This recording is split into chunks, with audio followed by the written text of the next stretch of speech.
When David told me we needed to check the emergency supplies in his family's cave before our baby arrived, I thought it was sweet preparation for fatherhood. What I found when that heavy stone door slammed shut behind me were three other women, each calling him husband, each carrying or nursing his children. The sound of Elena sobbing "Welcome to hell, wife number 4" still echoes in my nightmares, but what happened next changed everything about how I see survival, justice, and the strength women can find in the darkest places. Before we jump back in, tell us where you're tuning in from, and if this story touches you, make sure you're subscribed, because tomorrow, I've saved something extra special for you.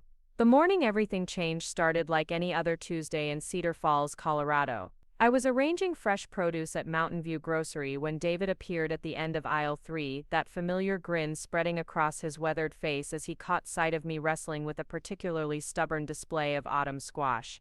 His timing was impeccable, as always, showing up just as Mrs. Henderson finished lecturing me about the proper way to stack butternut squash according to size gradation principles she'd apparently learned during her 40-year career in retail management.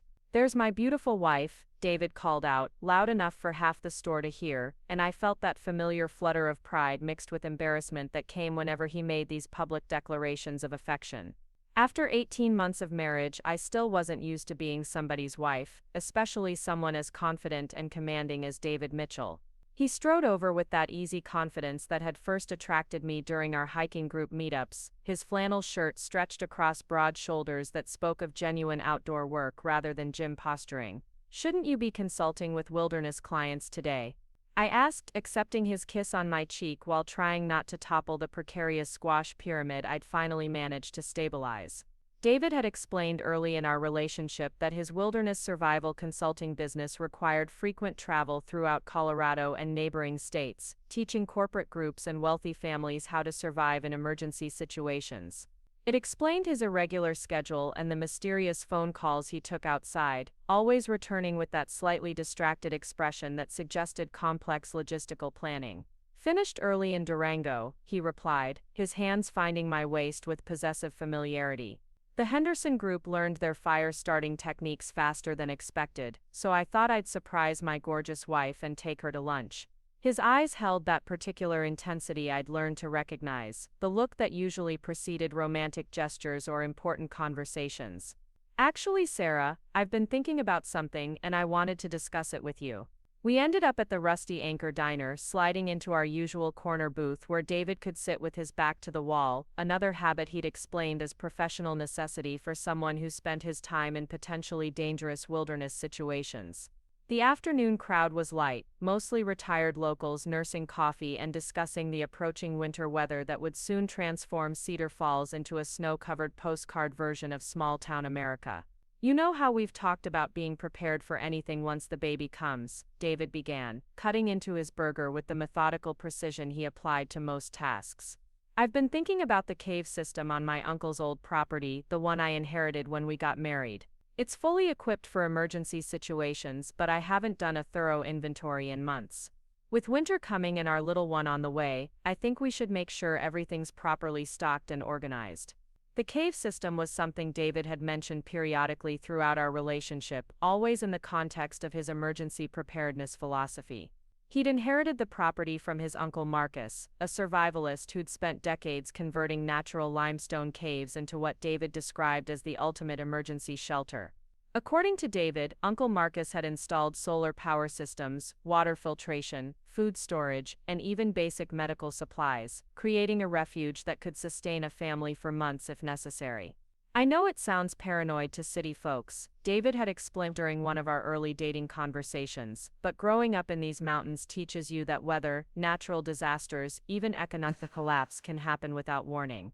My uncle Marcus lived through the Cuban Missile Crisis, the oil shortage of the 70s, Y2K fears, and he always said that prepared families are families that survive together.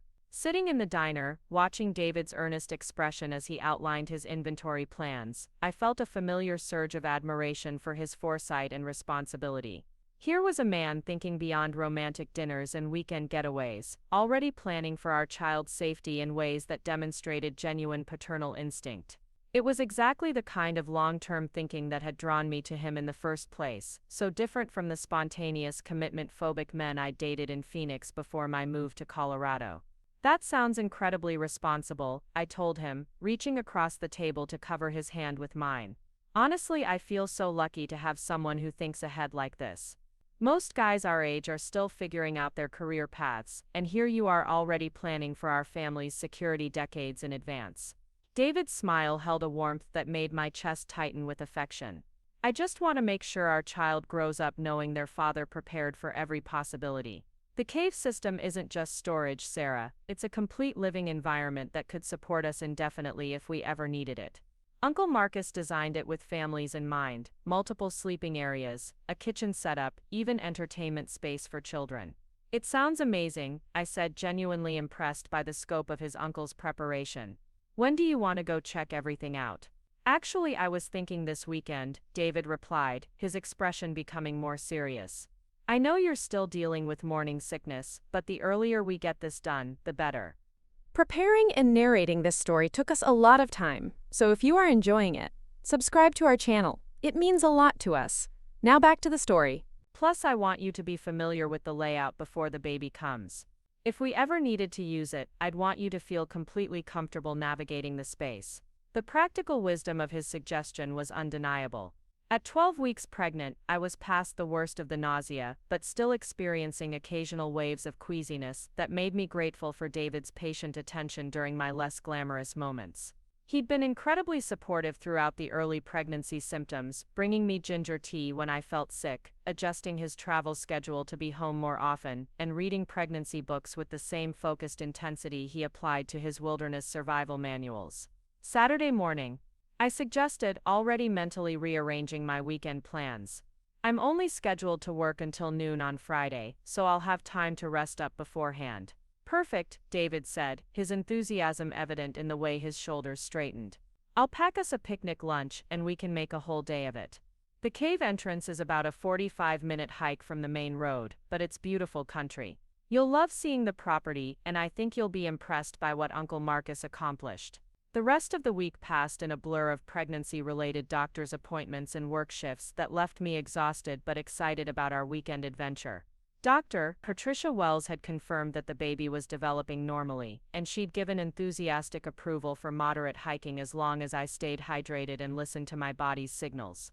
David had been present for the appointment, asking detailed questions about pregnancy safety guidelines that demonstrated his commitment to being an involved father from the very beginning. Friday evening, David returned from a day-long consultation in Aspen with camping gear and supplies that suggested he was taking our cave expedition seriously. He'd purchased a new hiking backpack specifically for me, adjusting the straps and weight distribution to accommodate my changing body and energy levels. His attention to these details reinforced my conviction that I'd married someone who would prioritize our family's welfare above all other considerations. I talked to one of my clients today, David mentioned as we organized our supplies for the morning hike. He runs a specialty outdoor gear company, and he recommended these pregnancy-safe energy bars for hiking. They're supposed to provide steady nutrition without triggering nausea. I watched him methodically pack water bottles, first aid supplies, and trail snacks with the efficiency of someone who'd spent years planning outdoor expeditions. His movements were deliberate and confident, each item placed with purpose in compartments designed for maximum accessibility and weight distribution. It was the same systematic approach he applied to everything in our life together, from household organization to financial planning. You really think of everything, I said, feeling another surge of appreciation for his thorough nature. I'm starting to understand why your clients trust you with their family's safety training. You don't leave anything to chance.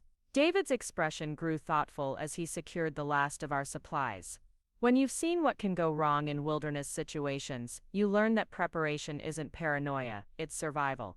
The difference between families that make it through emergencies and families that don't usually comes down to planning and preparation. That night, I fell asleep thinking about the adventure awaiting us, imagining the impressive survival shelter that David's uncle had created, and feeling grateful for the family legacy of preparedness that would protect our own children. David's steady breathing beside me was reassuring, the sound of someone who slept easily because he'd planned for every contingency. Saturday morning dawned crisp and clear, the kind of perfect autumn day that made Colorado's reputation for outdoor recreation seem understated rather than hyperbolic. David had coffee ready when I woke up, along with toast and ginger tea that settled my slightly queasy stomach. His consideration for my pregnancy symptoms had become second nature, anticipating my needs before I fully recognized them myself. The drive to his uncle's property took us deeper into the mountains than I'd previously traveled, along winding roads that gradually narrowed from paved highway to gravel track to what appeared to be little more than tire ruts through dense pine forest. David navigated these increasingly primitive paths with the confidence of someone who'd made this journey many times, his truck handling the rough terrain with mechanical reliability that matched his own prepared approach to life. Uncle Marcus chose this location specifically for its isolation, David explained as we bounced over another series of rocks that would have challenged most vehicles. He wanted a retreat that couldn't be easily found by casual hikers or hunters, somewhere truly private where a family could wait out whatever crisis might occur. After nearly an hour of increasingly challenging driving, David parked in a small clearing that showed signs of previous use but appeared completely undeveloped to my city-trained eyes. The silence when he turned off the engine was profound, broken only by wind moving through pine branches and the distant call of birds I couldn't identify. It was the kind of absolute quiet that made me understand why people sought mountain retreats, a sense of removal from the constant background noise of civilization. From here we hike, David announced, shouldering his pack and helping me adjust mine for maximum comfort. It's about 3 miles to the cave entrance, mostly uphill but nothing too challenging for someone in good shape. The trail was clearly marked but obviously rarely used, winding through stands of aspen and pine that filtered the morning sunlight into dancing patterns of gold and green. David set a moderate pace that kept my heart rate elevated without pushing into the danger zone that Dr. Wells had warned me to avoid during pregnancy. His knowledge of the terrain was evident in the way he anticipated difficult sections, offering his hand during steep climbs and pointing out obstacles before I encountered them. "This is absolutely beautiful," I said during one of our water breaks, looking back at the valley spread below us in autumn glory. "I can see why your uncle chose this area for his retreat. It feels completely separate from the rest of the world." David's expression held a satisfaction that went beyond simple pleasure and scenic beauty. "Wait until you see what he built," he said. "Uncle Marcus spent 20 years developing this site, and the cave system is just the beginning. He created something that could genuinely support a family indefinitely, completely self-sufficient and undetectable from the outside." As we climbed higher, David began pointing out features of the landscape that revealed his uncle's systematic approach to survival planning. Hidden among the natural vegetation were solar panels camouflaged to blend with rock formations, water collection systems that captured and filtered rainfall, and what appeared to be carefully concealed storage areas for equipment and supplies. The genius of Uncle Marcus's design, David explained, was making everything look completely natural from any distance. Even if someone stumbled onto this area, they'd see wilderness, not a sophisticated survival installation. The cave entrance, when we finally reached it, was so effectively camouflaged that I walked past it twice before David pointed out the carefully engineered opening, hidden behind what appeared to be a natural rock formation. The entrance was larger than I'd expected, tall enough for David to enter without stooping, but positioned so that it remained invisible, unless you knew exactly where to look. "This is incredible," I said, genuinely amazed by the sophisticated engineering that had created such an invisible doorway. "How did your uncle even know this cave system existed?" "He was a geologist before he became a survivalist," David replied, producing a heavy flashlight from his pack. "He spent years surveying these mountains for mineral deposits, and when he found this limestone formation, he realized it had potential for conversion into living space." The flashlight beam revealed a tunnel that extended beyond the reach of natural light, carved and reinforced with obvious professional skill. The walls were smooth and even, the floor level and clear of obstacles, suggesting extensive modification from whatever natural cave formation had originally existed here. "Stay close," David instructed, his voice taking on the authoritative tone I'd learned to recognize when he shifted into wilderness guide mode. "The tunnel extends about 200 feet before opening into the main chamber, and there are some side passages that can be confusing until you're familiar with the layout." We walked single file through the tunnel, my hand trailing along the smooth wall for guidance, while David's flashlight beam illuminated our path. The air was cool but not cold, with a quality that suggested sophisticated ventilation systems hidden within the cave's structure. There was no sense of the claustrophobic stuffiness I'd expected from underground spaces, just clean circulating air that felt almost artificially maintained. The ventilation system was one of Uncle Marcus's major engineering achievements, David said, apparently noticing my surprise at the air quality.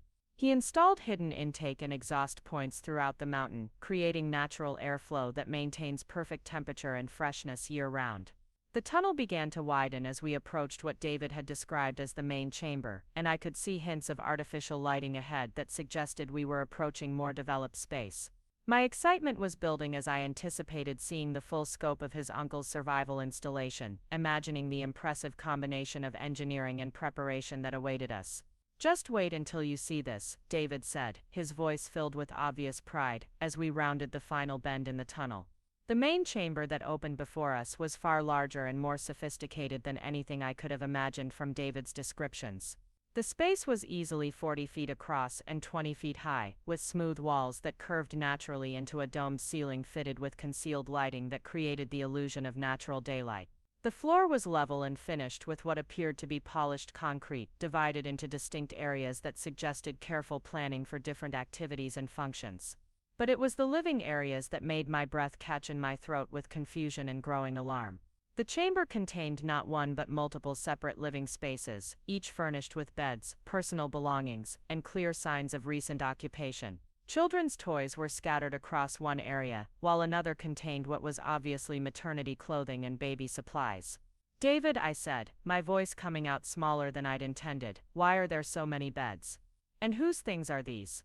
Before he could answer, I heard voices echoing from deeper within the cave system, women's voices engaged in what sounded like normal conversation until they were interrupted by the unmistakable sound of a crying baby. The sounds were coming from areas beyond the main chamber, suggesting that this cave system was far more extensive and occupied than David had ever mentioned. "Sarah," David said, his voice taking on a gentleness that I'd never heard before, tinged with something that might have been regret or resignation, "there's something I need to explain to you. Something important about our family situation." The heavy stone door that I hadn't even noticed during our entrance suddenly groaned, closed behind us with mechanical precision, the sound echoing through the chamber with a finality that made my heart skip several beats. The tunnel we'd just walked through was now sealed by what appeared to be a perfectly fitted stone barrier that showed no obvious mechanism for reopening from the inside. "David, what's happening?" I asked, my voice rising with the first edge of real fear as I realized we were now trapped inside this underground space with whoever else was living here. "Why did that door close? And who are those people I'm hearing?" That's when 3 women emerged from the deeper sections of the cave system, each at different stages of pregnancy or motherhood, each wearing expressions of profound sadness mixed with something that looked disturbingly like resignation. The first woman, heavily pregnant and appearing to be in her early 30s, stepped forward with the bearing of someone who'd been designated as spokesperson for the group. "Hello, Sarah," she said, her voice gentle but heavy with sympathy. "My name is Elena Rodriguez, and I've been David's first wife for 3 years now. This is Hannah Chen, his second wife, and Rebecca Torres, his third wife. We've been waiting to meet you." The words hit me like physical blows, each revelation reshaping my understanding of everything I thought I knew about my husband, my marriage, and the situation I'd just walked into.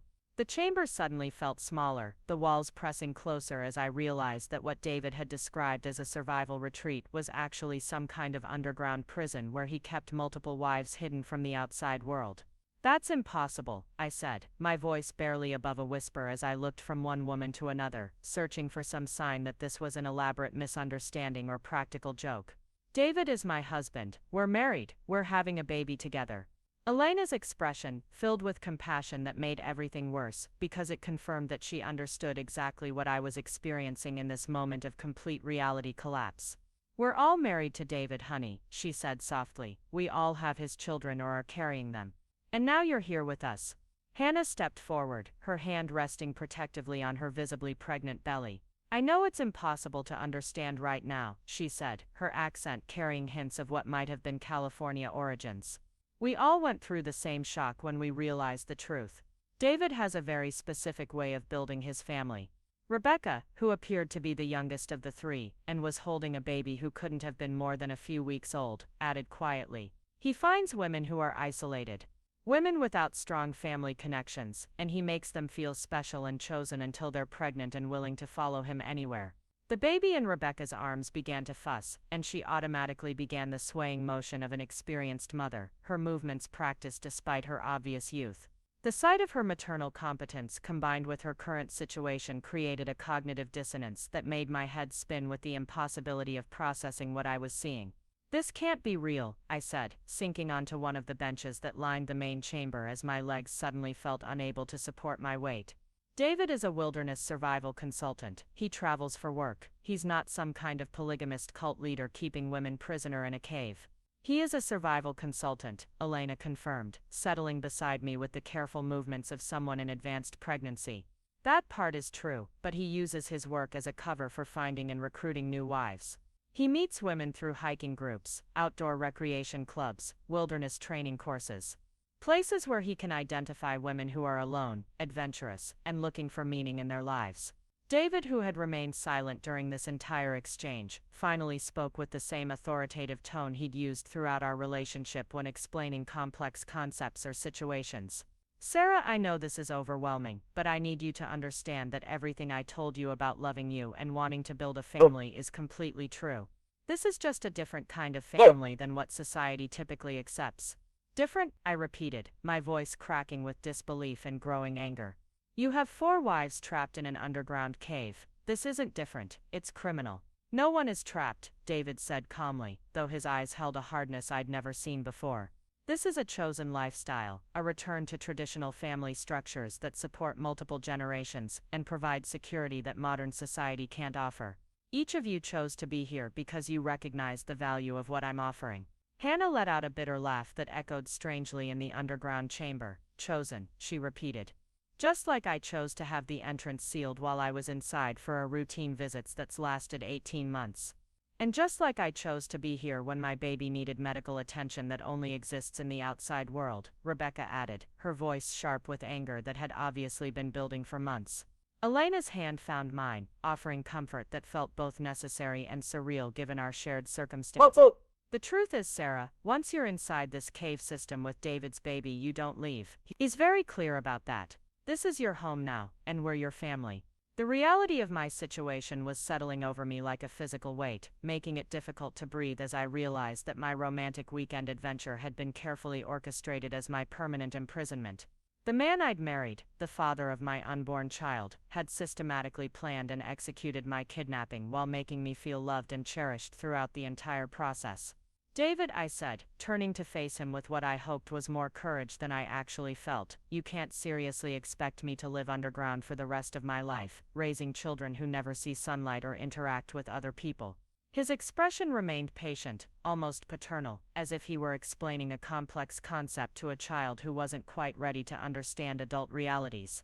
"The children see sunlight, Sarah. There are secure play areas throughout the property where they can spend time outdoors under supervision, and they interact with their mothers and siblings constantly. They're growing up in a loving, stable environment without the violence and corruption of modern society. They're growing up as prisoners," I said, my voice stronger now, as anger began to override shock and fear. "What happens when they want to go to school, or make friends, or choose their own paths in life? They'll be educated here, by their mothers, and by me," David replied. "They'll learn practical skills, moral values, and family loyalty. They'll have opportunities that children in the outside world can't imagine." Elena squeezed my hand, drawing my attention back to her compassionate but determined expression. "Sarah, I know this is terrifying and overwhelming," she said quietly. "But fighting David directly isn't effective, and it isn't safe. We've learned that cooperation and patience are better strategies for protecting ourselves and our children." "Patience for what?" I asked, though I was beginning to suspect that the answer would be more devastating than I was prepared to handle.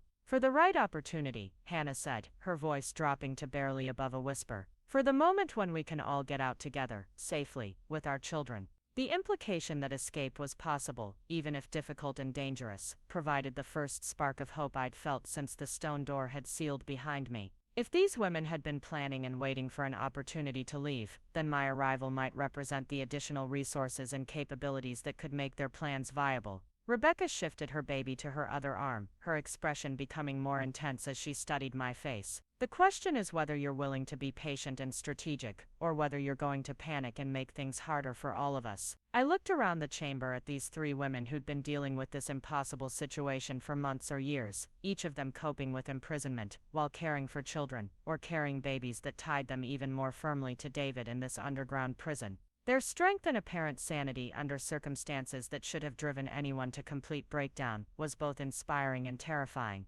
"I'm not going to panic," I said, surprised by the steadiness in my own voice. "But I'm also not going to accept this as my permanent reality. If there's a way out, I want to help find it." Elena's smile was the first genuinely hopeful expression I'd seen since entering the cave. "Then welcome to the real family," she said, the one David didn't plan for. The first week in the cave passed in a haze of disbelief and gradual acceptance of an impossible reality. Elena took charge of orienting me to what she called the domestic arrangements, a phrase that somehow made our underground imprisonment sound like a voluntary communal living experiment. She showed me through the extensive cave system with the pride of a longtime resident, pointing out features that David's uncle Marcus had installed decades earlier, and improvements that the women had made during their captivity. "The kitchen area is probably our greatest achievement," Elaine explained, leading me through a natural archway into a space that genuinely impressed me with its functionality and organization. The room had been carved from solid limestone and fitted with propane appliances, a large farmhouse sink connected to an underground spring, and storage areas that could have supplied a restaurant.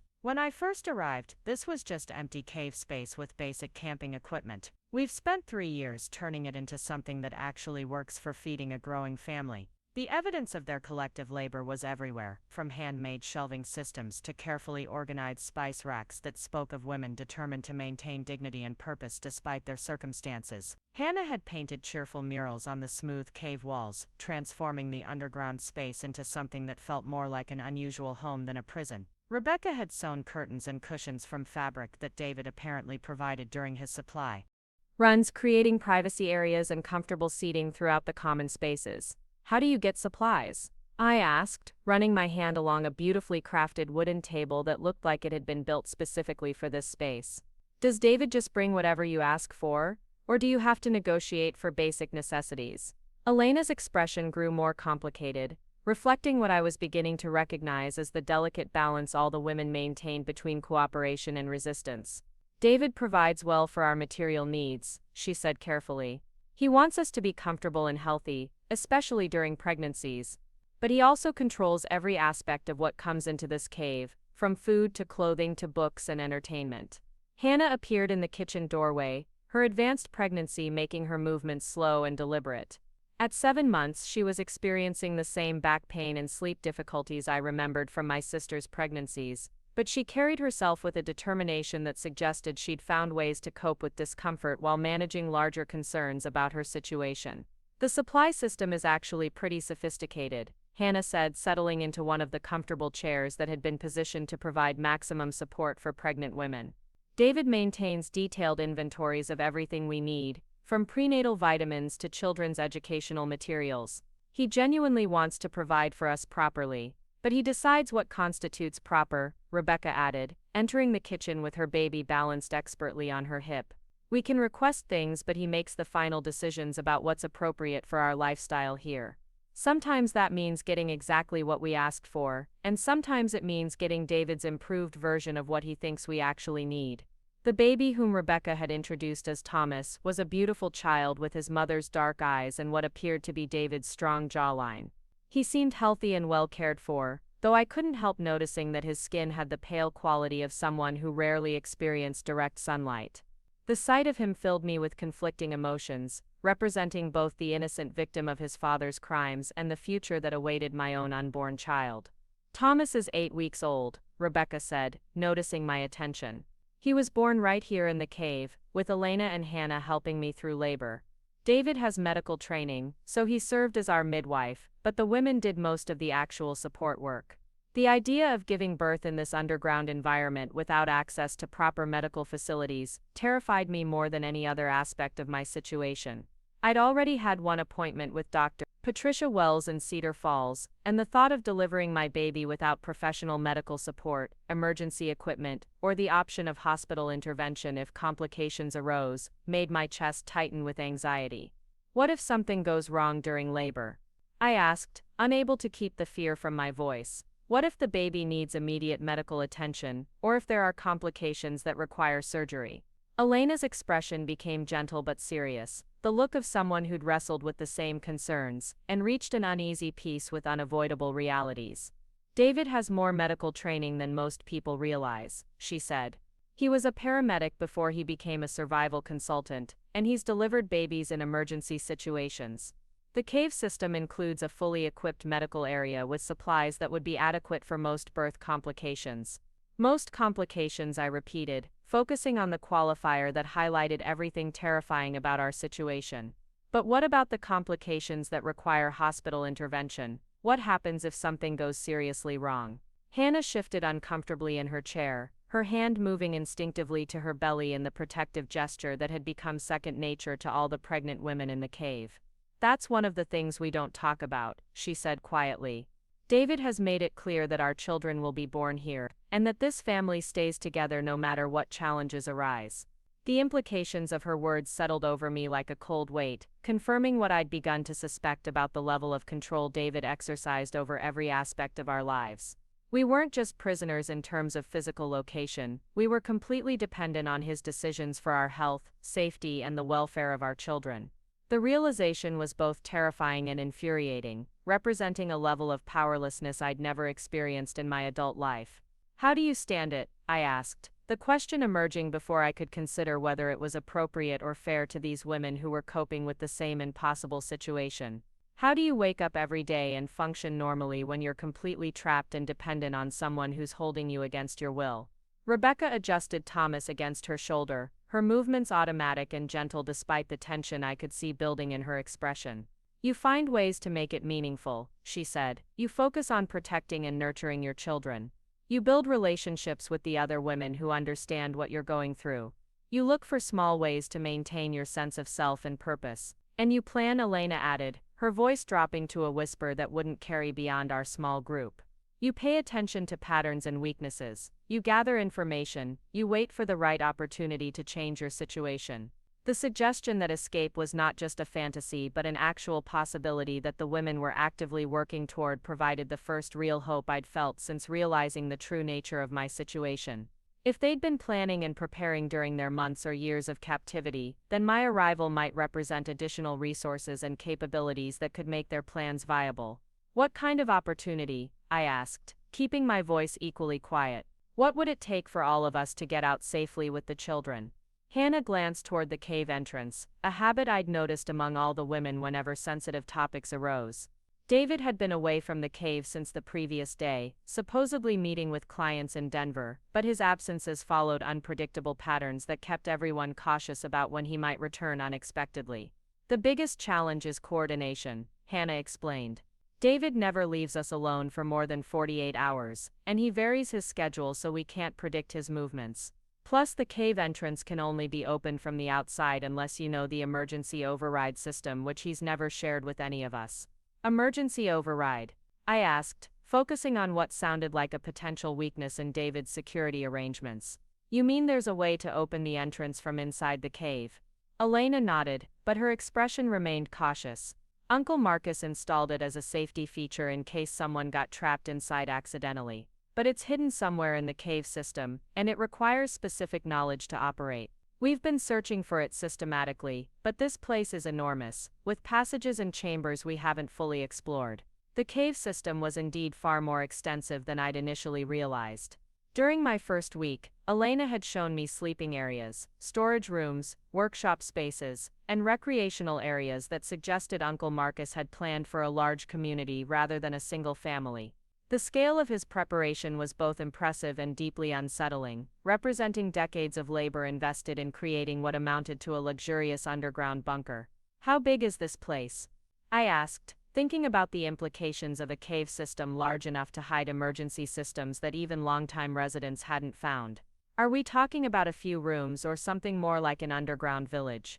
More like a village, Rebecca confirmed, settling Thomas in a portable crib that had been positioned near our conversation area. David estimates that Uncle Marcus excavated and modified more than 50 separate chambers connected by natural and artificial passages. Some areas are finished living spaces like what you've seen, but others are just raw cave that he apparently planned to develop as his community grew. The scope of Uncle Marcus's vision was staggering, suggesting a level of paranoia and preparation that went far beyond normal emergency planning. He'd created not just a survival shelter but an entire alternative society, complete with infrastructure, resources, and space for expansion. The fact that David had inherited this elaborate installation and was using it to imprison multiple wives and children added layers of premeditation to his crimes that made my situation feel even more hopeless. "Has anyone ever tried to find this emergency override?" I asked, though I suspected the answer would reveal another aspect of the systematic control David exercised over the women's activities. Elena and Hannah exchanged a look that communicated volumes about shared experiences and carefully considered decisions. "We've explored when we can," Elena said finally.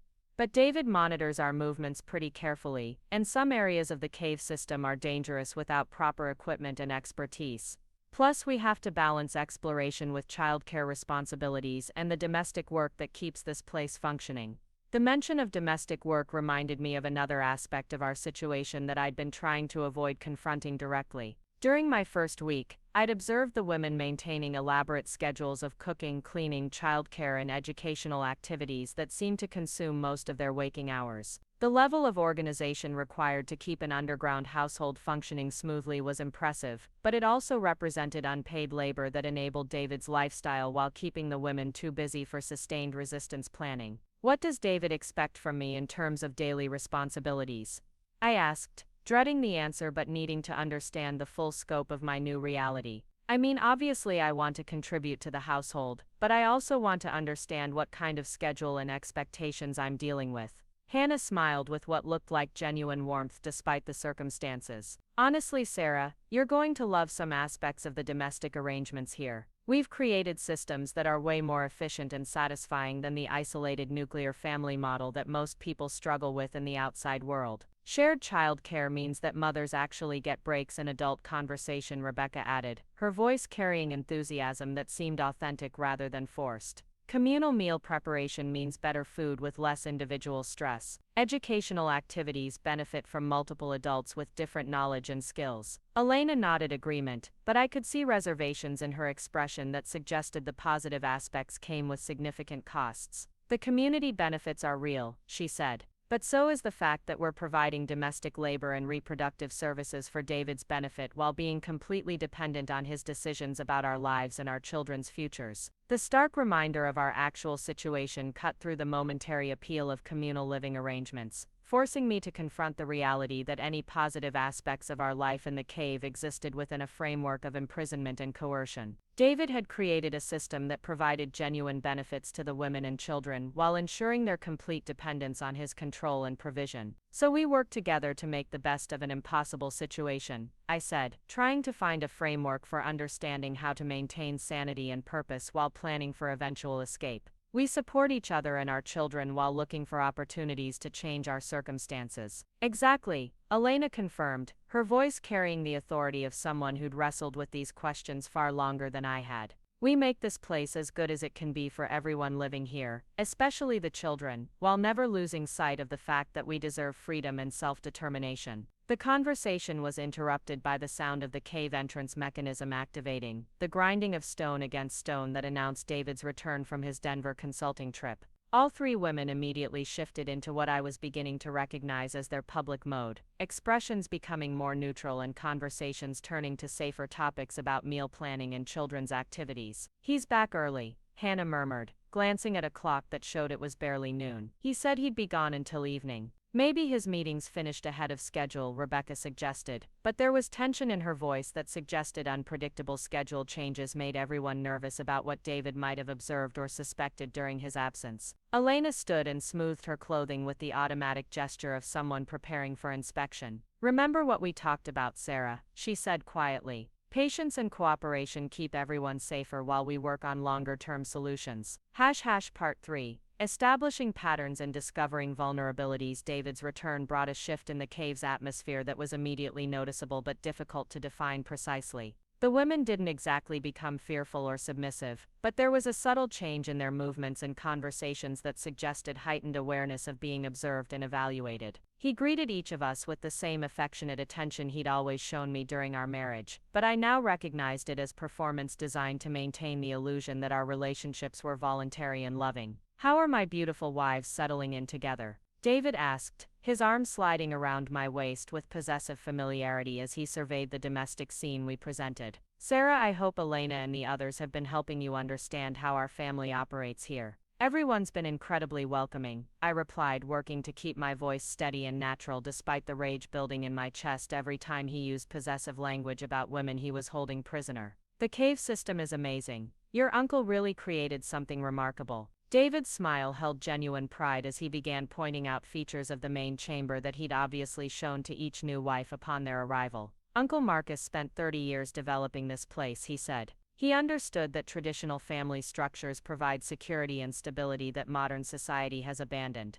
What we have here is a return to natural patterns of human community." Elena moved efficiently around the kitchen area, beginning preparations for what appeared to be an elaborate dinner that would showcase the domestic harmony David expected to see. Hannah settled into her preferred chair with a book about pregnancy and childbirth, while Rebecca attended to Thomas with the practiced calm of an experienced mother. The choreography of their activities suggested months or years of perfecting routines that satisfied David's expectations while preserving their own sense of purpose and dignity. "I've been thinking about your role in our family," David continued, his attention focused on me with the intensity I'd learned to recognize as his planning mode. "Obviously, your first priority is maintaining a healthy pregnancy and preparing for motherhood, but I also want to make sure you're contributing your unique skills to our community." The phrase "unique skills" caught my attention because it suggested David had specific plans for utilizing my background in ways that might provide opportunities for gathering information or developing resources the other women couldn't access. During our courtship,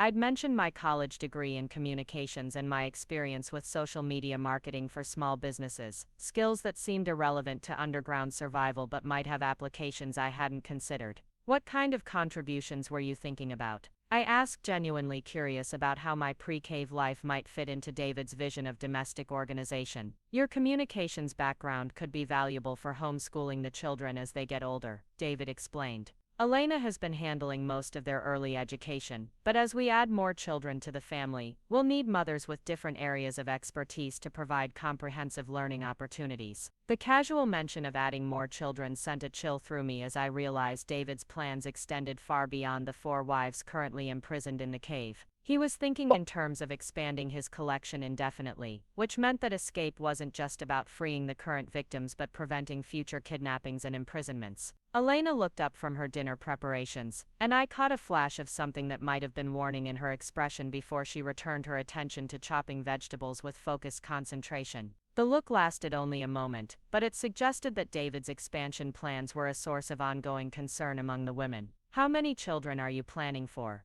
I asked, trying to keep my tone conversational rather than horrified. "I mean, the cave system is large, but there must be practical limits to how many people can live here comfortably." David's expression took on the distant quality I'd learned to associate with his long-term planning thoughts. "Uncle Marcus designed this place to support up to 20 adults and their children," he said. "Obviously, we're nowhere near that capacity yet, but I believe in planning for growth and expansion rather than limiting ourselves to current circumstances." 20 adults. The number hit me like a physical blow as I realized the full scope of David's intentions. He wasn't just a man who'd kidnapped 4 women. He was someone who viewed our imprisonment as the beginning of a much larger project that would eventually trap dozens of victims in this underground nightmare. Rebecca looked up from feeding Thomas, her expression carefully neutral but her movements slightly more tense than they'd been moments earlier. 20 adults would mean a lot of children," she said quietly. "The educational and childcare responsibilities would be enormous, which is why it's important to choose wives with complementary skills and knowledge," David replied, his tone taking on the lecturing quality he used when explaining complex concepts. Elena brings medical knowledge from her nursing background. Hannah has artistic and creative talents. Rebecca has natural maternal instincts and domestic skills. And Sarah adds communications and organizational abilities. The clinical way he described our complementary skills made it clear that David had evaluated and selected each of us based on specific criteria rather than genuine emotional attraction.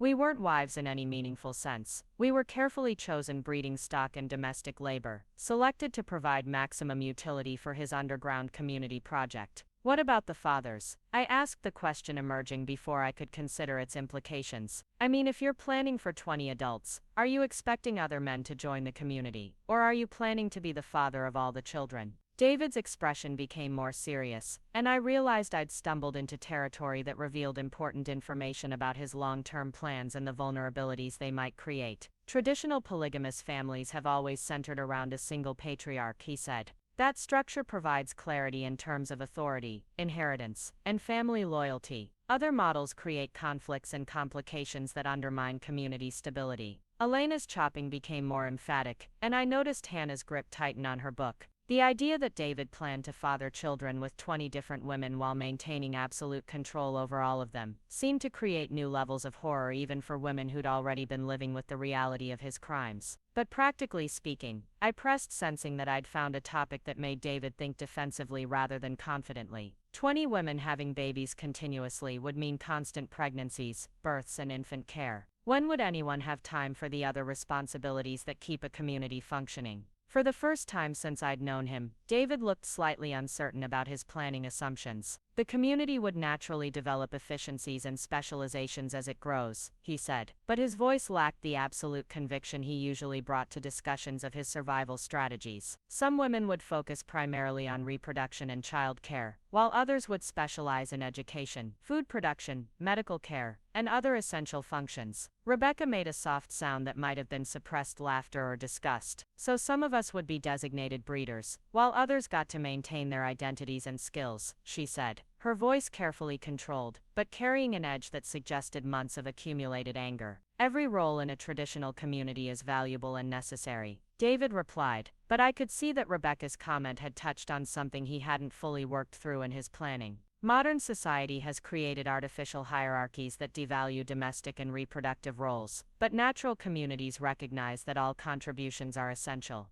Elena looked up from her dinner preparations, her expression thoughtful but carefully neutral. It seems like the logistics of supporting that many people would be challenging, she said. Food production, waste management, medical care, education, security. The infrastructure requirements would be enormous. Uncle Marcus planned for eventual expansion, David said, regaining some of his usual confidence. The cave system includes areas that could be developed for agriculture, workshops, additional living spaces, and specialized facilities. The foundation is already in place. The mention of undeveloped areas within the cave system caught my attention because it suggested regions that David might not monitor as carefully as the finished living spaces. If the women were going to continue searching for the emergency override system, areas that weren't part of the regular domestic routine might provide opportunities for exploration without detection. How much of the cave system have you actually seen? I asked Elena during a moment when David was distracted by Thomas's fussing. I mean, are there areas that are completely undeveloped and unused?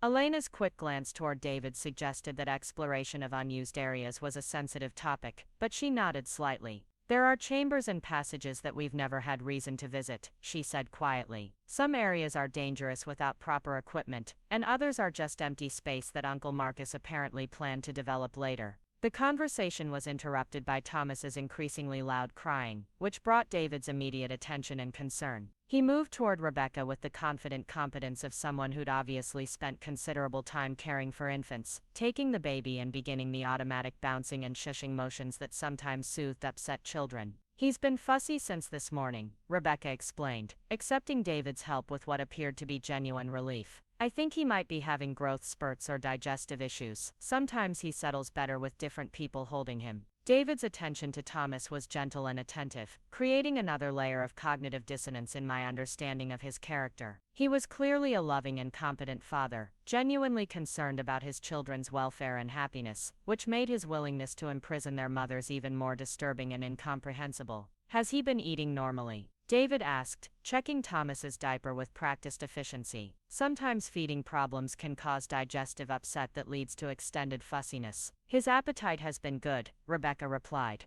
But he's been sleeping in shorter stretches, which might mean he's not getting deep enough rest between feedings. The domestic normalcy of their conversation about infant care created a surreal contrast with the underground prison setting and the criminal nature of our situation. David's genuine paternal concern and Rebecca's competent mothering would have seemed heartwarming in normal circumstances, but within the context of our imprisonment, it highlighted the complex emotional dynamics that made resistance and escape planning so psychologically challenging. Hannah shifted uncomfortably in her chair, her advanced pregnancy making it difficult to find positions that provided relief from back pain and pressure. 7 months feels like 7 years when you can't take walks outside or change your environment, she said, her voice carrying frustration that seemed directed at physical discomfort rather than David specifically. Would you like me to set up the massage table? David asked, immediately focusing on Hannah's discomfort with the same attentive concern he'd shown for Thomas. Prenatal massage can provide significant relief for late pregnancy symptoms, and we have plenty of time this afternoon. The offer of massage therapy was clearly something David had provided before, and Hannah's immediate acceptance suggested it was an established part of their routine rather than a special accommodation. The fact that David had both the knowledge and equipment to provide prenatal massage added another layer to his preparation for maintaining pregnant wives in underground captivity.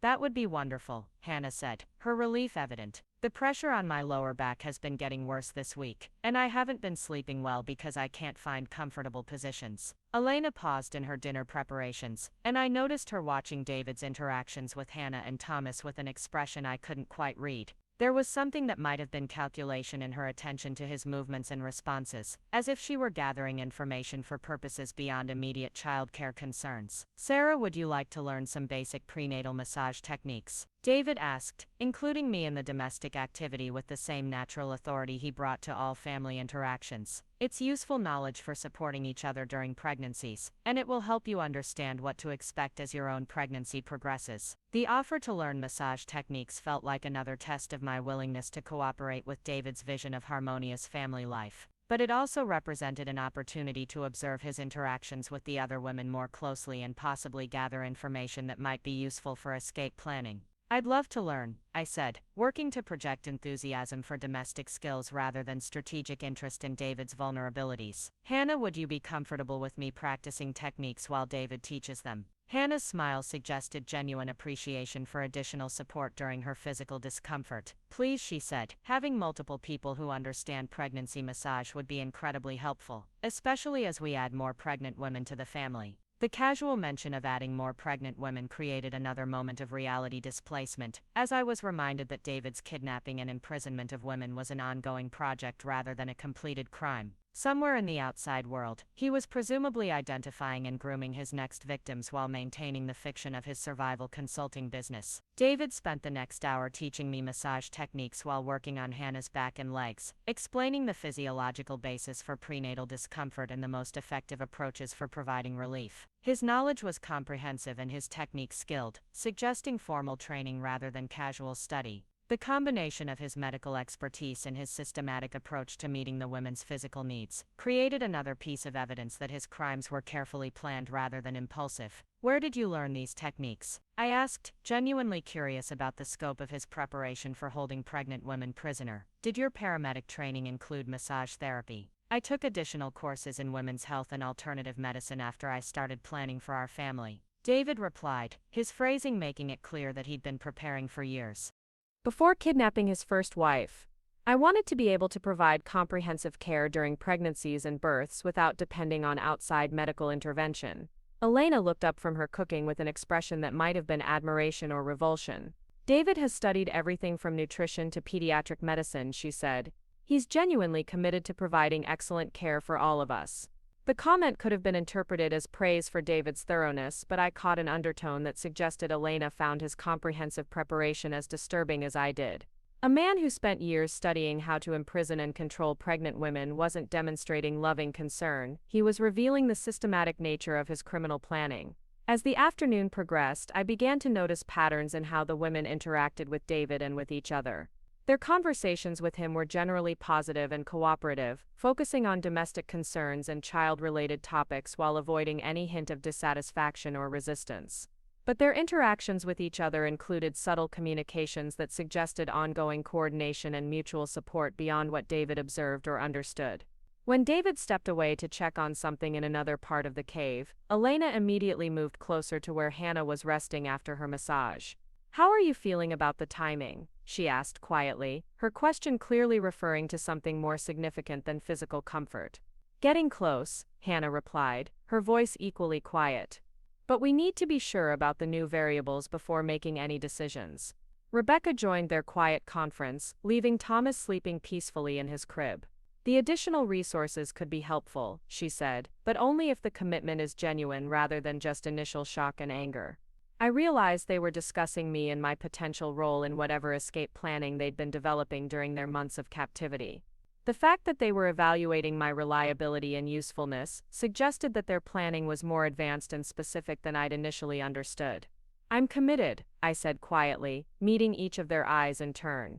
"Whatever you're planning, whatever it takes to get all of us and the children out safely, I want to help." Elena studied my expression with the intensity of someone who'd learned to read people carefully during high-stakes situations. "Commitment is more than just wanting freedom," she said. "It means being willing to take calculated risks, follow strategic plans even when they're uncomfortable, and maintain operational security even under pressure. It means understanding that escape attempts that fail make everything worse for everyone," Hannah added. "David becomes more controlling and more careful when he thinks we're planning resistance." Rebecca's expression was the most serious I'd seen since meeting her. "And it means accepting that we might only get one real opportunity, so when it comes we have to be ready to act decisively without hesitation or second-guessing." The weight of their words settled over me as I realized that whatever plan they'd been developing wasn't a casual fantasy about walking away from the cave. They were talking about a complex operation that would require precise timing, coordinated action, and the willingness to accept significant risks for the chance of freedom. "I understand," I said, hoping my voice conveyed more confidence than I actually felt. "What do you need me to do?" Part 4. Learning the underground geography and security systems, the following weeks established a routine that was both comfortingly normal and deeply disturbing in its implications. David maintained his schedule of consulting trips that took him away from the cave for periods ranging from 12 hours to 3 days, leaving the women to manage domestic responsibilities while secretly continuing their systematic exploration of the underground complex. During his absences, the atmosphere in the cave shifted dramatically, transforming from careful domestic performance to focused strategic planning and information gathering. Elena had emerged as the unofficial leader of escape planning, her nursing background providing both medical knowledge and systematic thinking skills that translated well to operational planning. During David's second extended absence since my arrival, she gathered all of us in the deepest part of the finished living area, where conversation was least likely to be overheard if David returned unexpectedly. "We need to bring Sarah up to speed on everything we've discovered about the cave system and David's security measures." Elena began, spreading hand-drawn maps across the table that had obviously been created through months of careful exploration and documentation. "The more she understands about our situation, the more effectively she can contribute to planning and execution."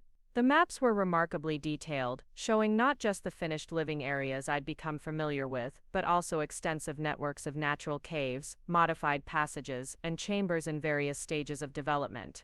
Uncle Marcus had clearly envisioned a massive underground community, with specialized areas for agriculture, workshops, medical facilities, educational spaces, and what appeared to be dormitory-style housing for large numbers of people. "This is incredible," I said, studying the scope of the underground complex. "How did you map all of this without David noticing your explorations?" Hannah shifted Thomas to her other arm, her movements automatic after weeks of constant infant care. "Very carefully and very slowly," she replied. "We've been working on this for over a year, exploring during David's absences and documenting everything we find. Some areas are dangerous, so we've had to develop safety protocols and emergency procedures." Rebecca pointed to several areas on the map marked with warning symbols. "These passages have unstable ceilings or dangerous drop-offs," she explained. "And these chambers have carbon dioxide buildup that makes them unsafe without proper ventilation equipment." The systematic approach they'd taken to exploration was impressive, revealing both the scope of Uncle Marcus's construction project and the women's commitment to gathering intelligence that might facilitate escape. They'd identified multiple potential exit points beyond the main entrance, though most required technical knowledge or equipment they didn't currently possess. The emergency override system has to be in one of these undeveloped areas, Elena said, indicating several chambers they hadn't yet been able to explore thoroughly. Uncle Marcus would have installed it somewhere.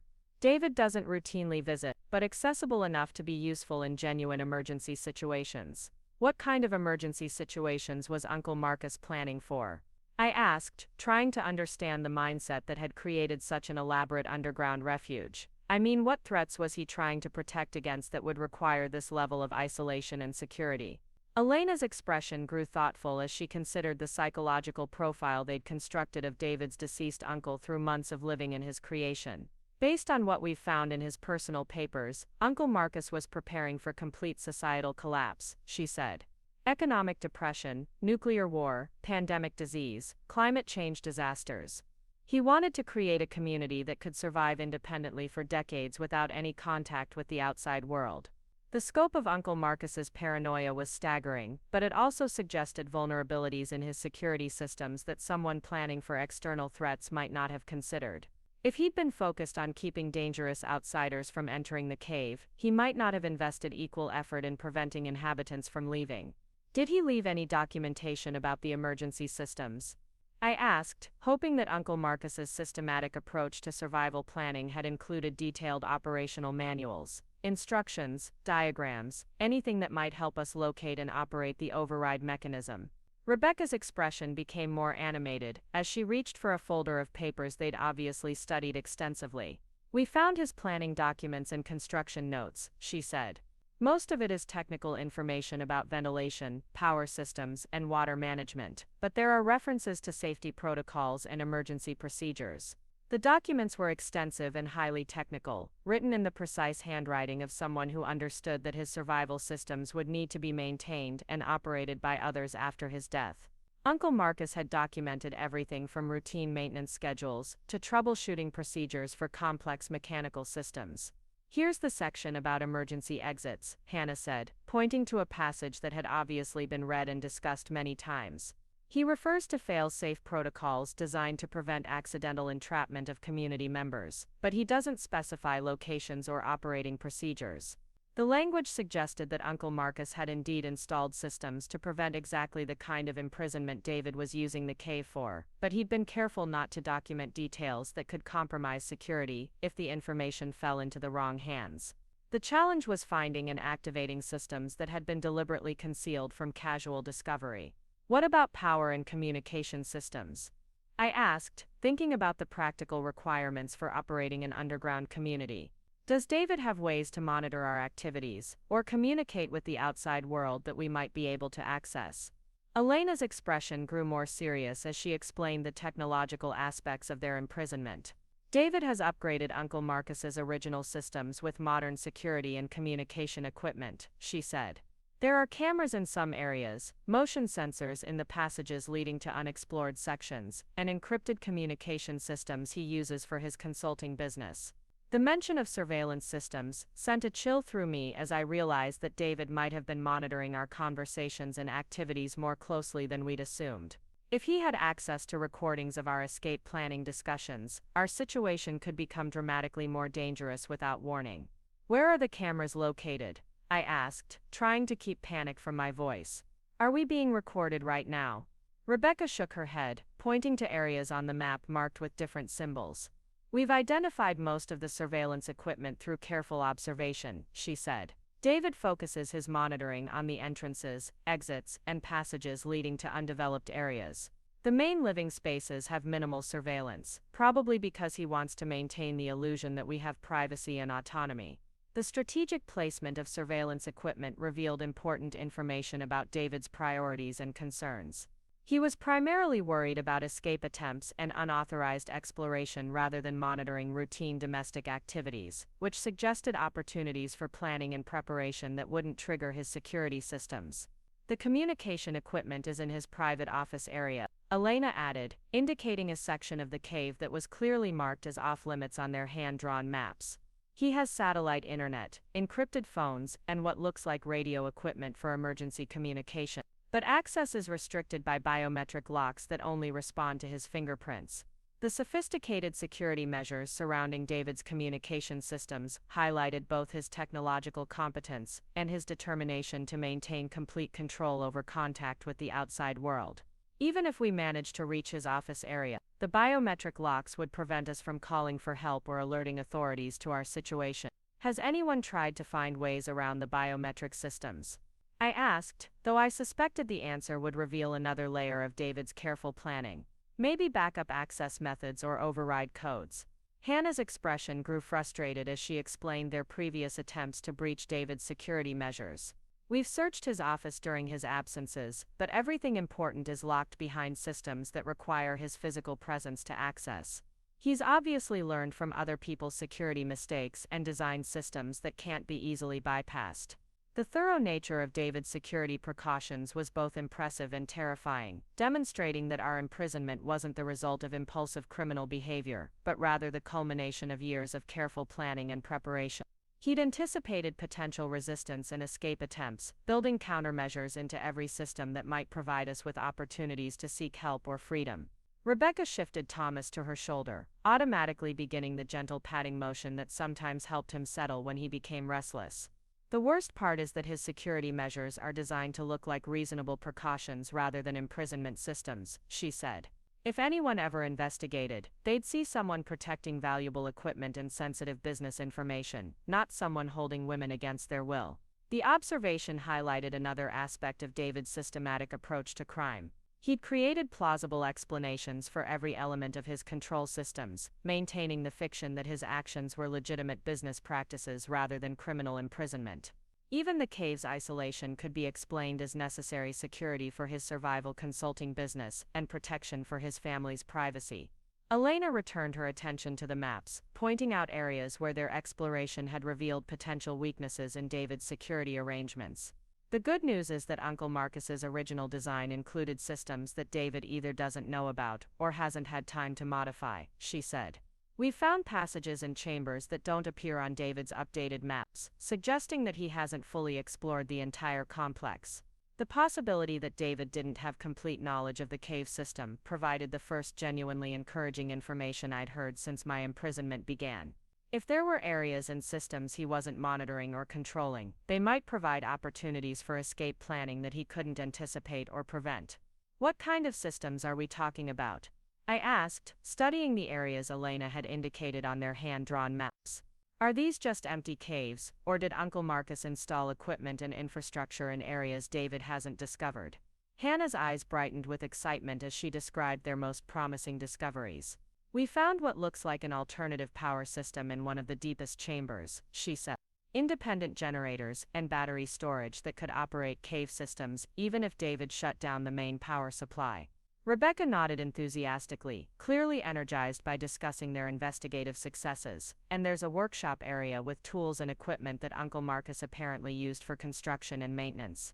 If we could access those tools, we might be able to modify or bypass some of David's security systems.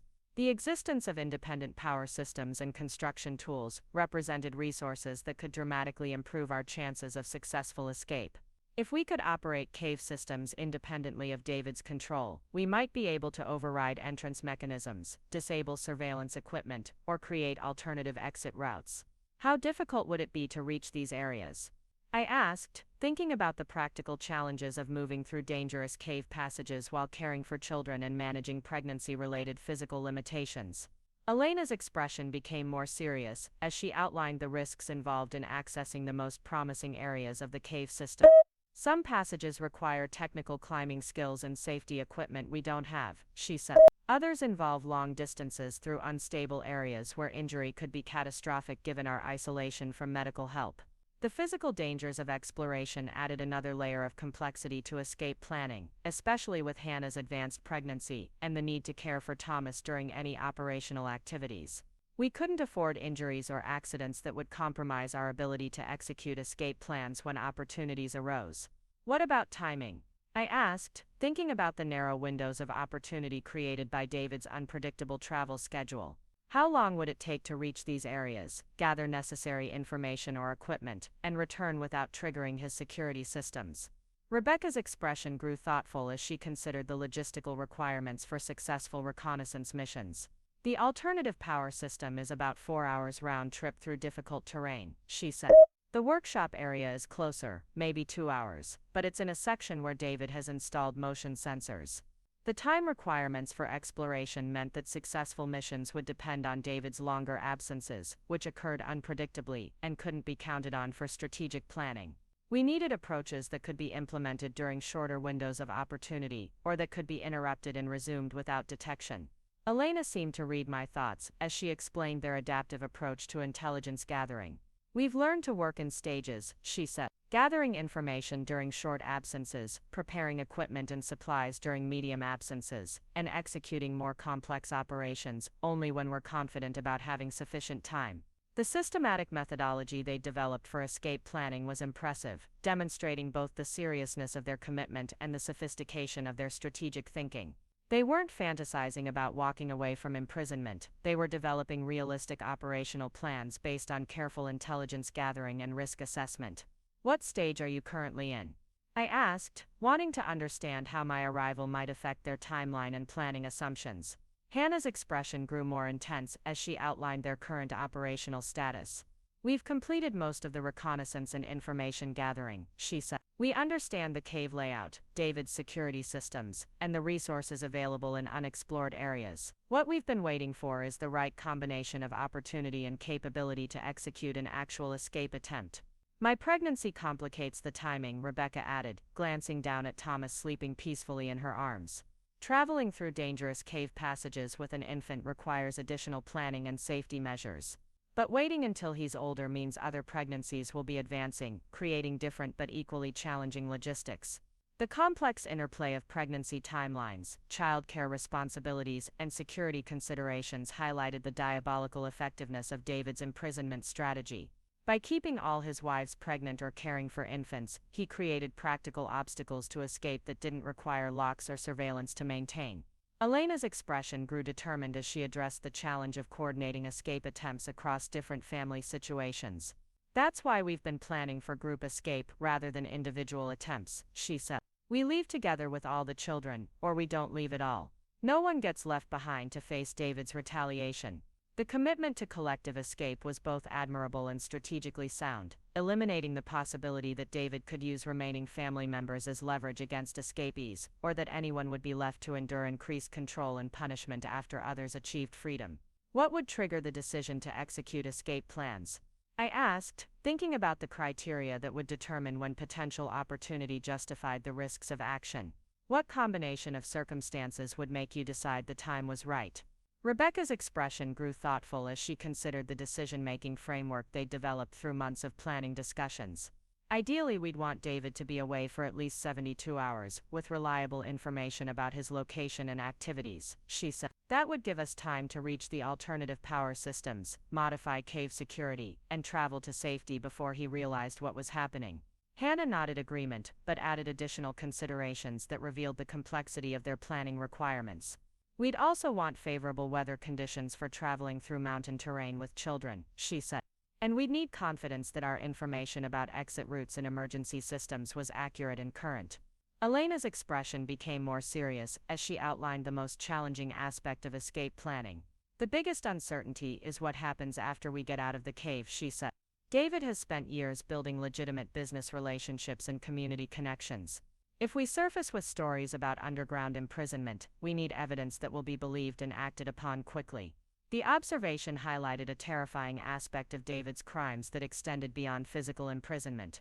He'd constructed a public identity and reputation that would make our accusations seem incredible to people who knew him as a successful wilderness consultant and responsible community member.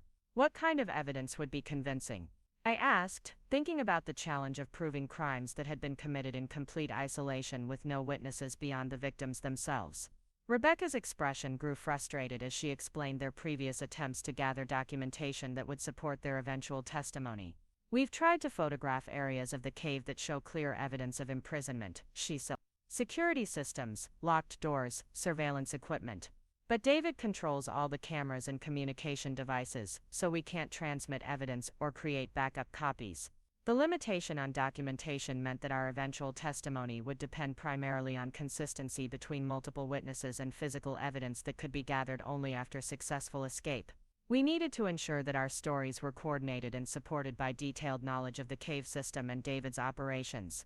Elena pulled out another folder containing what appeared to be detailed notes about David's business activities and travel patterns. We've been documenting everything we can observe about his consulting work, she said. Client names, travel destinations, schedule patterns, business relationships. Information that could help authorities understand his legitimate activities and identify potential future victims. The comprehensive intelligence gathering revealed both the women's determination to prevent future crimes and their understanding that successful prosecution would require evidence beyond their own testimony. They were building a case that could stand up to legal scrutiny and protect other women from experiencing the same imprisonment. Have you identified patterns in his victim selection? I asked, thinking about the similarities between my own experience and what the other women had described about their relationships with David. Hannah's expression grew thoughtful as she considered the commonalities between their individual stories. He targets women who are geographically mobile and socially isolated, she said. Recent college graduates, career changers, people who've relocated for work or personal reasons. Women who don't have strong local support networks or family members who would immediately notice if they disappeared. The systematic nature of David's victim selection was both chilling and strategically sound from a criminal perspective. By choosing women whose absence wouldn't trigger immediate investigation, he created time buffers that allowed him to establish imprisonment before anyone realized crimes were being committed. Rebecca's expression grew angry as she described additional patterns they'd identified in David's manipulation tactics. He uses his wilderness expertise and business success to project competence and stability, she said. Then he identifies vulnerabilities and insecurities that he can exploit through seemingly supportive behavior. Elena nodded grimly as she added her observations about David's psychological manipulation strategies. He makes women feel special and chosen while gradually isolating them from other relationships and support systems, she said. By the time you realize what's happening, you're already dependent on him for emotional and practical support. The detailed analysis of David's methods revealed the sophistication of his criminal operations and the likelihood that he would continue targeting victims until stopped by external intervention. Our escape wasn't just about achieving personal freedom, it was about preventing ongoing crimes against other women. How do we make sure authorities take action quickly enough to prevent him from disappearing or targeting new victims? I asked, thinking about the urgency of timing once we achieved freedom and contacted law enforcement. Elena's expression grew determined as she outlined their plans for post-escape action. We've identified multiple law enforcement agencies that would have jurisdiction over different aspects of his crimes, she said. Local police for kidnapping and imprisonment, FBI for interstate crimes, Child Protective Services for endangering minors. Rebecca added practical considerations about evidence preservation and witness protection that demonstrated their thorough approach to planning beyond escape itself. We've also researched victim advocacy organizations and legal resources that could provide support during investigation and prosecution, she said. The comprehensive nature of their post-escape planning was impressive, revealing months of careful preparation for every aspect of achieving and maintaining freedom. They'd considered not just the immediate challenge of getting out of the cave but the longer-term requirements for building successful lives after imprisonment. Hannah shifted uncomfortably in her chair, her advanced pregnancy making extended sitting difficult despite the supportive furniture David had provided. 7 months feels like forever when you're planning for freedom, she said. But it also means our timeline for action is getting more limited. The reminder of Hannah's approaching due date added urgency to our planning discussions, highlighting the narrow window between her current mobility and the complications that would arise once she entered labor and early motherhood. If we were going to attempt escape, it needed to happen before her pregnancy advanced much further. What's the minimum time we'd need for a successful escape attempt? I asked, thinking about the practical requirements for reaching alternative exit systems and traveling to safety with children and pregnant women. Elena's expression grew focused as she outlined the timeline they developed through months of detailed planning. 6 hours minimum from cave exit to reaching outside help, she said. That assumes everything goes according to plan, no equipment failures, no navigation errors, no weather complications. Rebecca's expression grew more serious as she added the safety margins they'd calculated for realistic planning. Realistically, we should plan for 12 to 18 hours from initiation to reaching safety, she said. That accounts for the slower pace required when traveling with children and pregnant women, plus time for dealing with unexpected obstacles. The time requirements highlighted the critical importance of reliable information about David's whereabouts and activities. We couldn't afford to begin escape attempts without confidence that he would remain away from the cave long enough for us to reach safety and alert authorities. How do we get reliable information about his travel schedule? I asked, thinking about the intelligence requirements for successful operational planning. Elena's expression grew thoughtful as she described their methods for gathering information about David's business activities. He's generally honest about his destination cities and approximate duration, she said. The challenge is predicting when meetings might end early or when he might decide to return unexpectedly. Hannah nodded agreement but highlighted additional complications in predicting David's movements. Sometimes he gets called for emergency consultations or last-minute schedule changes, she said. His business involves responding to client needs that can't always be predicted or controlled. The unpredictable nature of David's travel schedule meant that we couldn't rely on advanced planning for specific escape attempts. Instead, we needed systems that could be activated quickly when favorable circumstances arose, with all necessary preparations completed in advance. Rebecca's expression grew determined as she outlined their adaptive approach to timing and execution. We've prepared everything we can in advance, she said. Equipment staged, routes planned, emergency procedures established. When the right opportunity presents itself, we'll be ready to act within hours rather than days. The conversation was interrupted by the distant sound of the cave entrance mechanism activating, sending immediate tension through all three women as they recognized the implications of David's unexpected return. Their practiced efficiency in concealing maps and documents demonstrated months of experience with operational security under pressure. He's back early again, Elena murmured, quickly folding maps and returning them to their hidden storage location. That's the third time this month he's changed his schedule without advance notice. Rebecca stood and moved toward Thomas's crib, her movements automatic but slightly tense as she prepared for David's inspection of domestic activities and family harmony. Maybe his Denver meetings are finishing ahead of schedule because of improved efficiency. Hannah remained seated but straightened her posture and arranged her book and other personal items to project the image of peaceful domestic activity rather than strategic planning. Or maybe he's getting suspicious about our activities during his absences. The possibility that David had detected signs of escape planning sent a chill through me as I realized that increased surveillance and control could make our situation dramatically worse without warning. If he suspected resistance activities, he might implement additional security measures that would eliminate current opportunities for intelligence gathering and operational preparation. Elena's expression remained calm but alert as she began preparations for David's return that would demonstrate appropriate domestic activity and family harmony. We continue as planned, she said quietly. No changes in behavior, no unusual activities. Everything appears normal.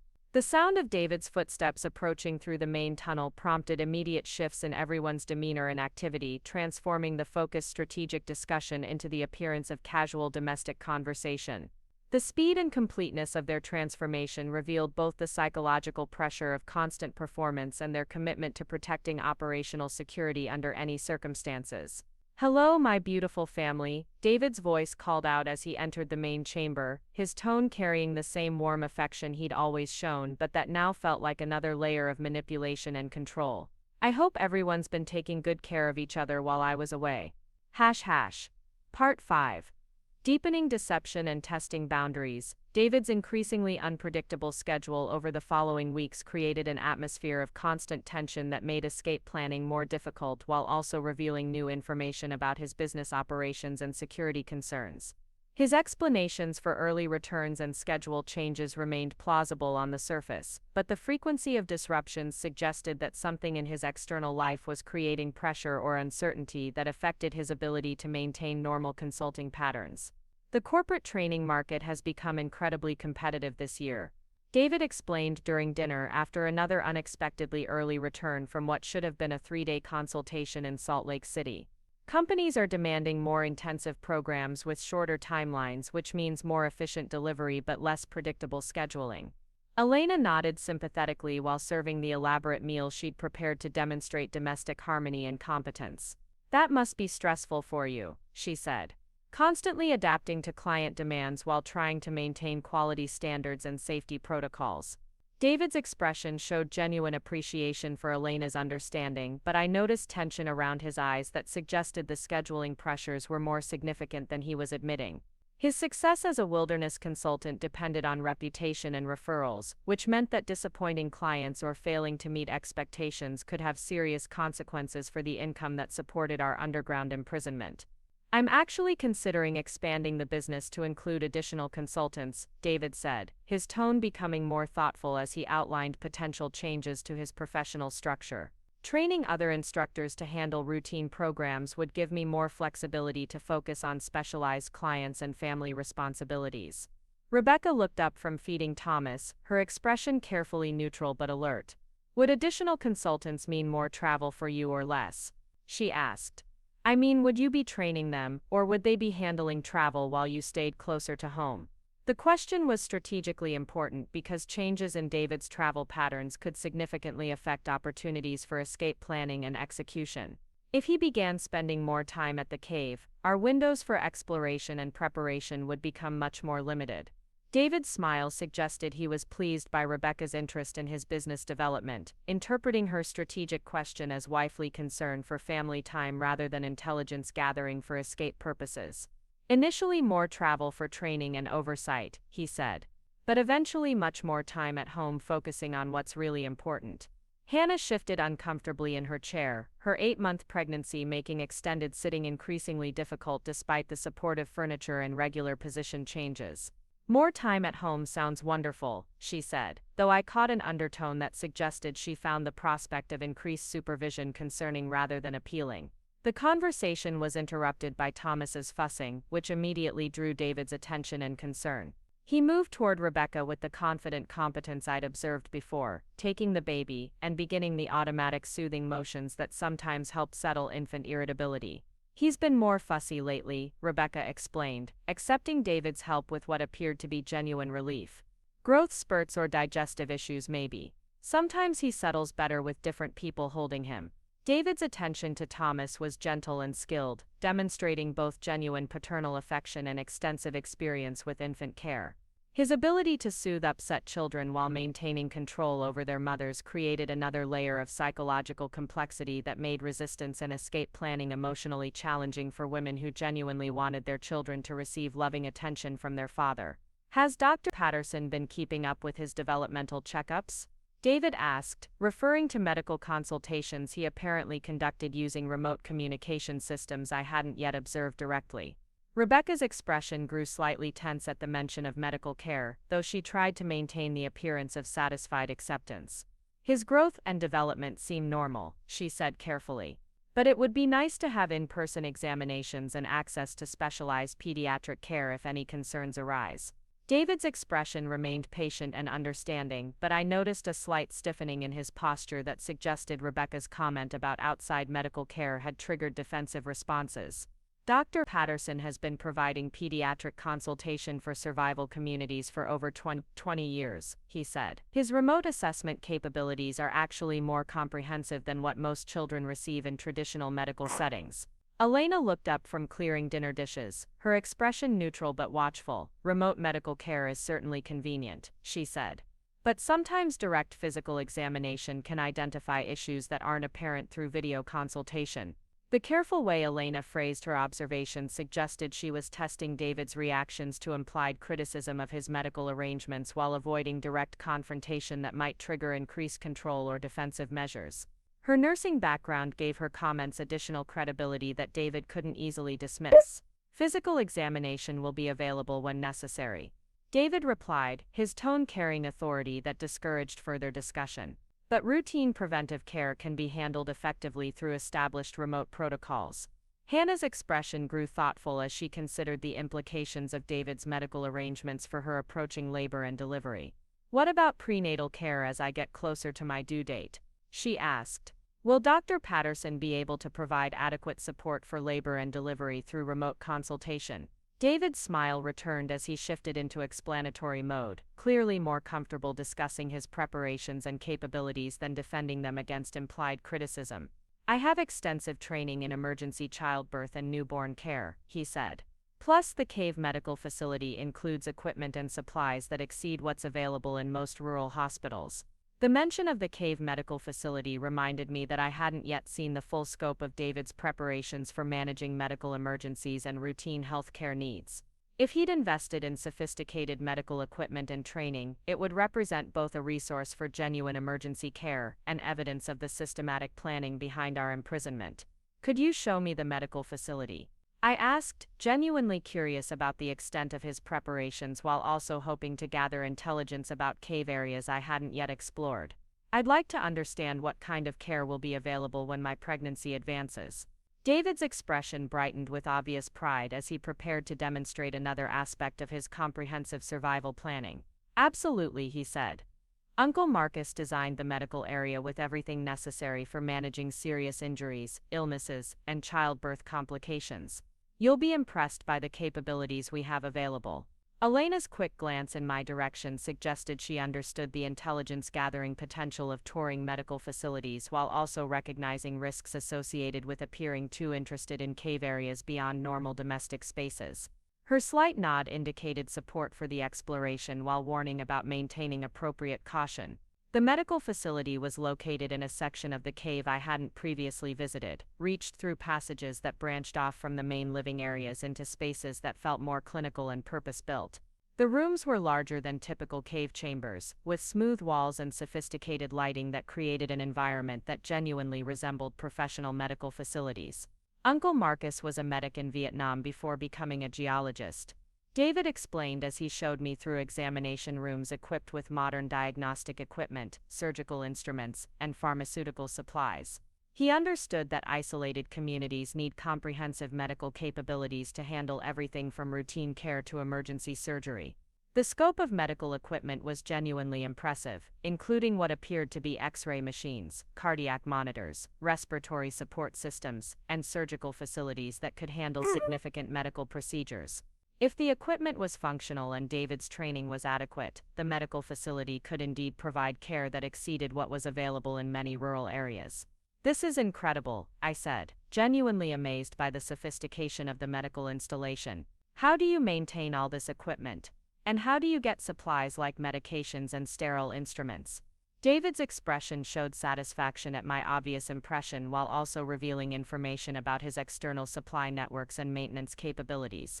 I have relationships with medical supply companies through my survival consulting work, he said. Corporate clients sometimes require advanced medical support for remote training programs. The explanation was plausible and highlighted another aspect of David's systematic approach to maintaining our imprisonment. His legitimate business provided cover for acquiring medical supplies and equipment that might otherwise attract attention from authorities or regulatory agencies. Rebecca appeared in the medical facility doorway, still carrying Thomas, who had apparently settled after David's earlier attention. Sarah wanted to see where her baby will be born. David explained, his tone carrying pride in both his preparations and his expanding family.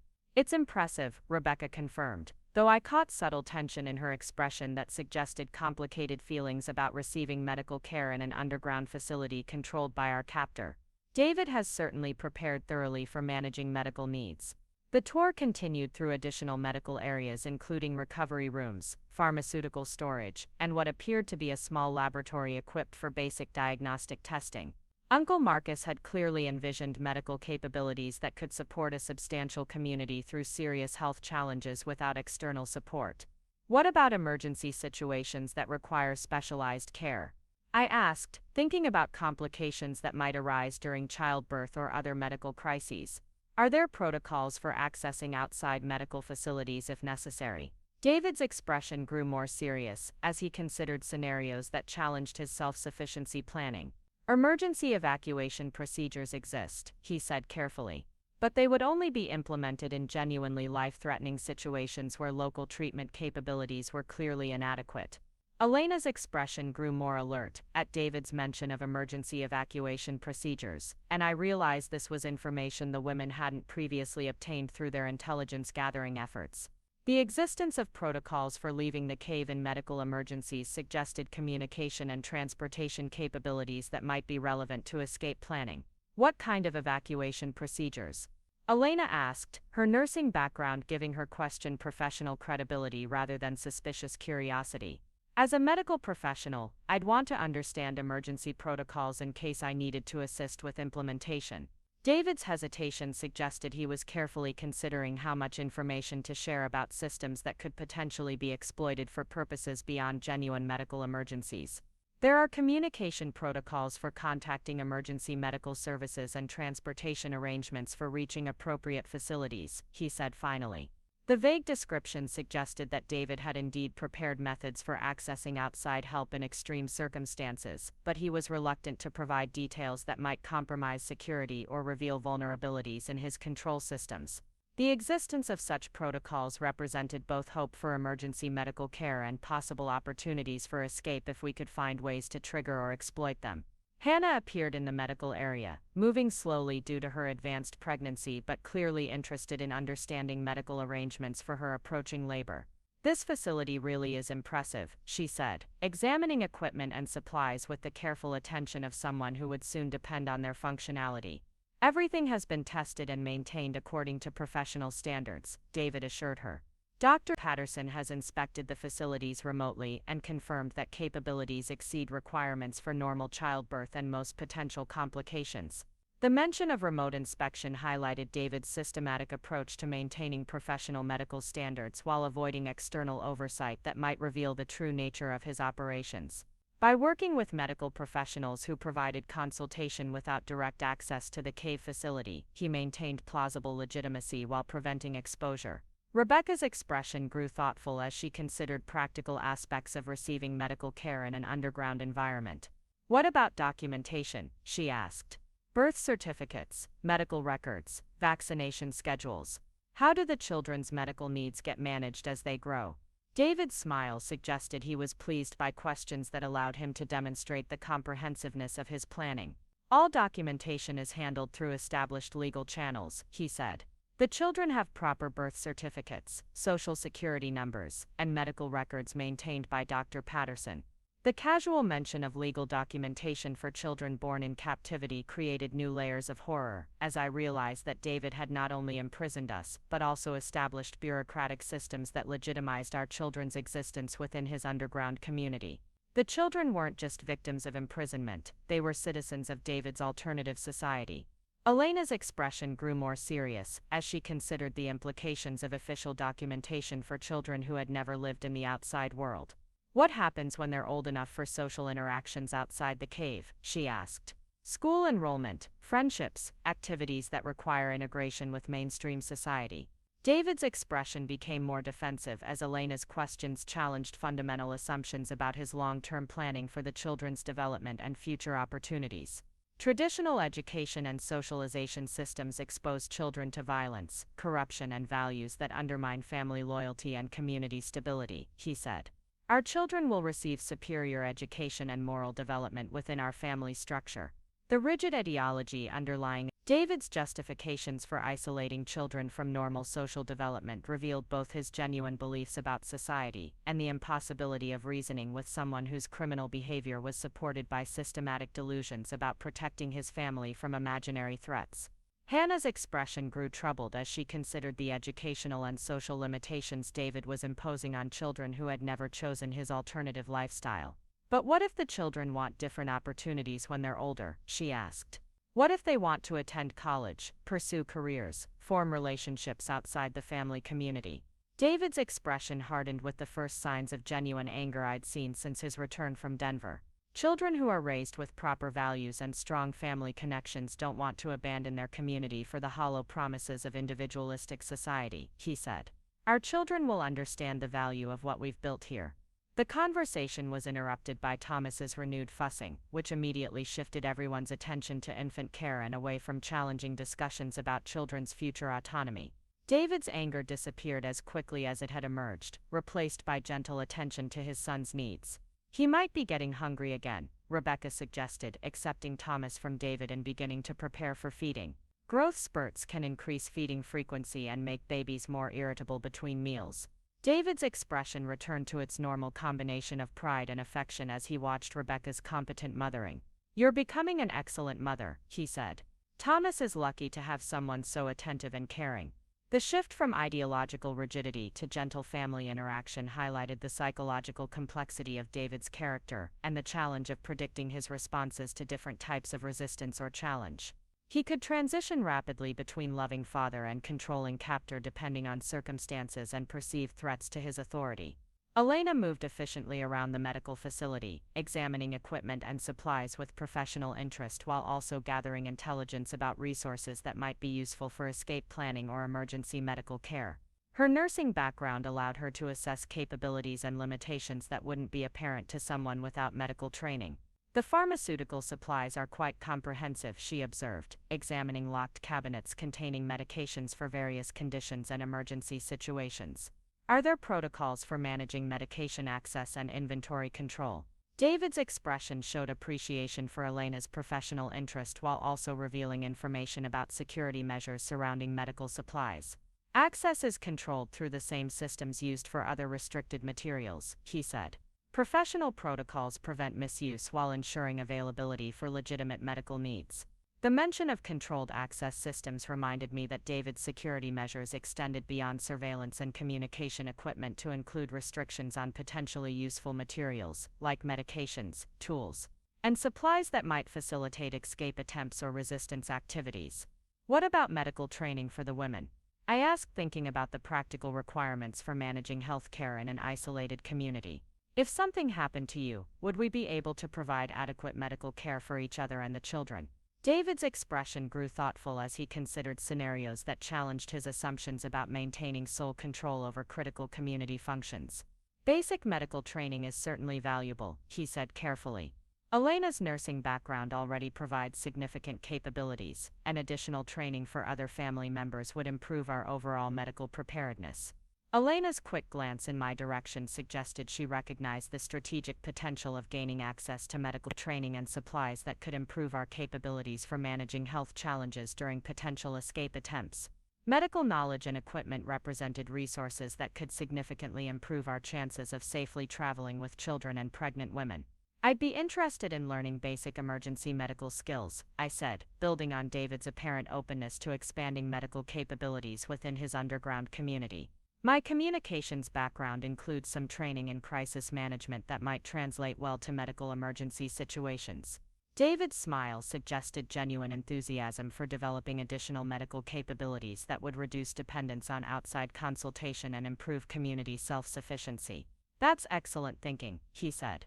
Comprehensive medical training for all family members would strengthen our preparedness for any health challenges that might arise. The conversation was interrupted by Hannah's sudden intake of breath and the expression of discomfort that crossed her face as she experienced what appeared to be a strong contraction. David's immediate attention and concern demonstrated both his medical competence and his genuine care for the welfare of his pregnant wives. How long have you been having contractions? David asked, moving toward Hannah with professional assessment mode replacing casual conversation. Are they regular, and how intense would you rate the discomfort? Hannah's expression showed both relief at David's medical attention and tension about the implications of entering labor in an underground facility. They started about an hour ago, she said. Not regular yet, but definitely stronger than the practice contractions I've been having for weeks. Elena immediately shifted into nursing mode, approaching Hannah with professional competence and gentle support. Let's get you comfortable and start timing contractions, she said. Early labor can continue for hours or even days before active labor begins. The sudden shift from strategic discussion to immediate medical situation highlighted both the unpredictability of our circumstances and the complex emotional dynamics created by David's dual role as caring medical provider and criminal captor. Hannah needed his medical expertise while also being imprisoned by his control systems. David's attention to Hannah's labor progression was gentle and professional, demonstrating medical knowledge that appeared genuine and comprehensive. His ability to provide competent prenatal care while maintaining imprisonment created another layer of psychological complexity that made resistance and escape planning emotionally challenging. We should move to one of the birthing rooms, David suggested, supporting Hannah as she stood and prepared to walk to the medical facility's specialized labor and delivery areas. The environment there is specifically designed for comfort and safety during childbirth. Elena immediately moved to assist Hannah, her nursing training automatically engaging to provide professional support during the early stages of labor. Sarah, could you help Rebecca with Thomas while we get Hannah settled? She asked, coordinating care responsibilities with the efficiency of someone accustomed to managing complex medical situations.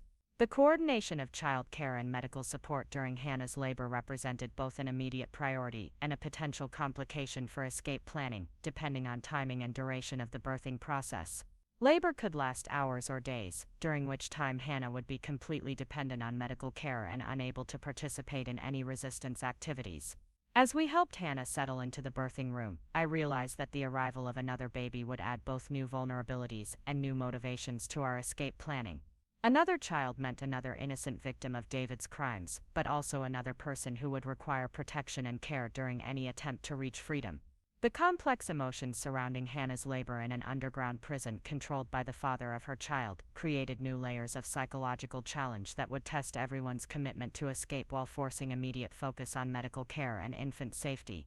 The intersection of new life and ongoing imprisonment highlighted both the horror of our situation and the urgent necessity of finding ways to achieve freedom for all the children being born into David's underground community. Up next, you've got two more standout stories right on your screen. If this one hit the mark, you won't want to pass these up, just click and check them out.